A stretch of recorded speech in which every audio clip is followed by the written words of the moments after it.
Urbiako Andre Mariaren ermitak 100 urte bete berri ditu Aizkorriko tontorraren magalean. Baseliza, artzainei fede zerbitzu bat eskaintzeko borondate irmoarekin eraiki zen duela mende bat. Artzainak erlijio sinesmen sakonekoak baitziren.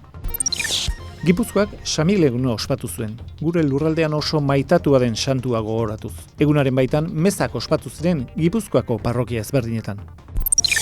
Donostiako Elizbarrutiak bere pastoral urteko unerik garrantzitsuenetariko bat bizi izan zuen Borja Prieto Esnaolaren apaiz ordenazioarekin. Kristau ekitaldia Urretxuko Turseko San Martin parrokian ospatu zen, hau da apaiz berriaren jaioterrian eta urte pastoralaren hasierarekin bat egin zuen. Onferrando Gotzainak gidatu zuen elizkizuna eta Elizbarrutiko apaiz ordezkaritza ederra izan zuen aldamenean. Jainkoa bere herriarekin dabil lelopean, kultura aniztasuna eta fede batasuna izan ziren Azkoitian ospatu zen migratzaile eta errefuxiatuaren munduko jardunaldiaren muina.